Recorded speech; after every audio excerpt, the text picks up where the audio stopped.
One Piece chapter 971, Boiled Alive. So this was like, I suppose, a necessary chapter. We knew it was coming. We knew how it was going to play out because we, basically found out in Zoe that more or less he was going to be boiled alive because, like, when we heard the flashback of his voice, he was like, I'm Oden. I was born to boil.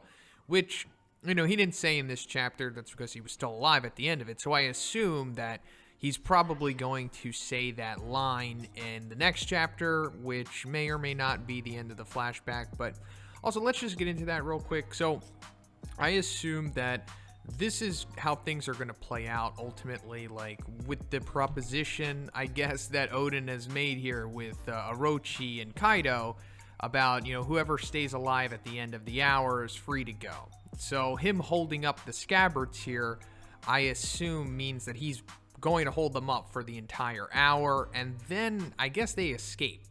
Now, either Kaido and Orochi actually, stay truthful to their word this time, which is actually possible, I suppose, and we'll get into, their trustworthiness soon, but then I guess the scabbards are let go, and then the reason why Oden isn't there is because I assume Oden dies at the end of the hour, but it's possible that, like, he has, like, a Whitebeard-esque death where he's, like, still standing, still holding them up, but he's just dead, like, because, he's boiled in oil for an hour. And that's another thing, is that the translation that I got says it's oil, and I think that makes sense. I mean, it could be water, but I'm assuming that it's oil because that sounds more vicious and viscous than just boiling in water. And then after the scabbards escape, one way or another, whether, their word was truthful or not, they just escape, because we obviously know that they do, they're still alive.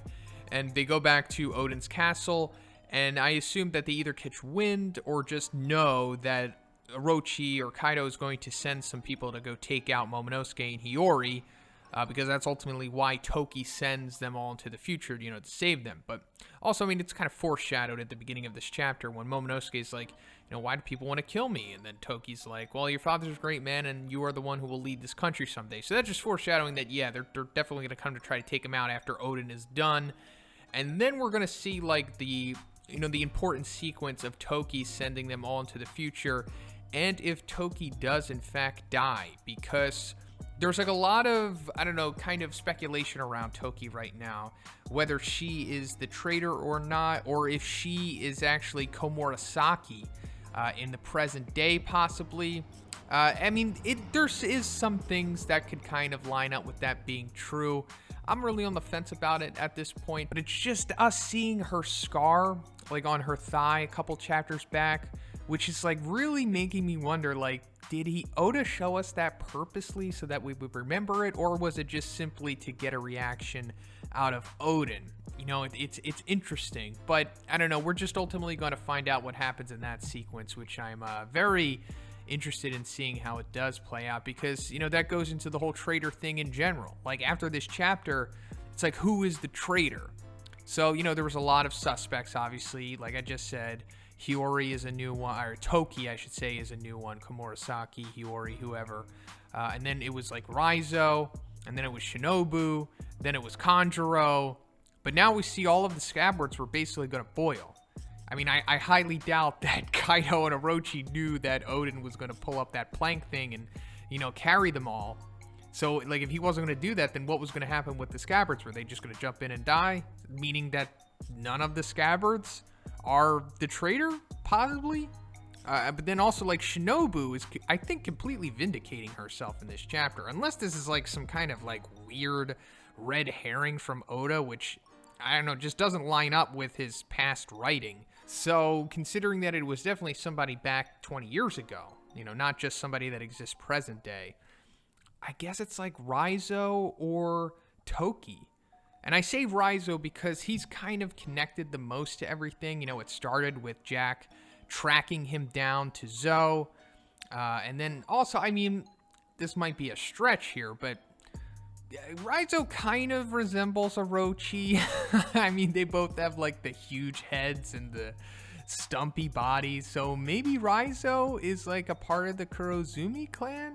I mean, he is a ninja, so he's good at stealth and all that information stuff, but I don't know. So now let's get into the whole big reveal by Shinobu about, Orochi's big plot and why Oden did what he did. So apparently Orochi doesn't really care about being the shogun of Wano. He doesn't want to really be the ruler. I mean, he is, but he's more concerned with destroying the country because of what happened to his family in the past. So I like that Orochi is trying to make himself out to be the victim here, which, I mean, I guess he kind of is, but at the same time, he's not vindicated for his actions, obviously, because, like, the Kurozumi clan were just evil scumbags the way that he is. It's like, the thing that he forgets to mention here is the reason why they were killed and hunted down. He kind of just makes it out to be like, oh, just because the other families wanted more power, or because they feared them, or I don't know, there was like no good reason for them to kill them. But there was, obviously, because they, his grandfather, I guess, or whoever the Kurozumi elder was, whoever was around when Sukiyaki's dad was in charge, they tried to straight up kill him. Like, they tried to poison him. But then, like, they found out, and they were like, okay, well, now you gotta commit harakiri, or seppuku, because, you're a scumbag. And you know what? We're just gonna take out the rest of your family because they're all scumbags, too. Was it right? No. I mean, you probably should have just took out the one dude, but I don't know. Feudal Japan is a crazy. But aside from his motivations for just wanting to cause chaos for the sake of, I guess, avenging himself and the Kurozumi name, we also see, further what happened when Oden finally did encounter Orochi and, the guy had the barrier fruit, is that there was, like, an extra room, and it had all of these hostages and people inside of them. And these apparently were, like, offerings to Kaido. There was, like, weapons, too. And basically, those people were just whatever Kaido wanted to do with them. Like, sell them, have fun, in quotation marks, or just kill them. But pretty much once they were brought there, their life was done. And it was just going to be agony, regardless of what happened.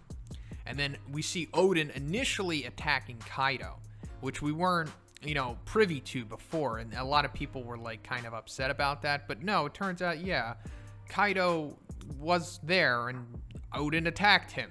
Now, a super interesting thing about this panel is that we see Conqueror's Haki lightning coming from this clash between him and Kaido.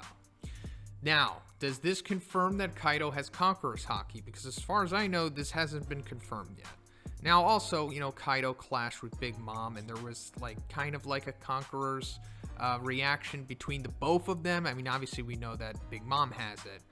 But judging from both of these encounters, I'm assuming that, yeah, Kaido likely has Conqueror's Haki. I think it would be a little odd if he didn't, considering that, like, you need to be, like, anyone who gets in the position of Kaido typically has Conqueror's Haki.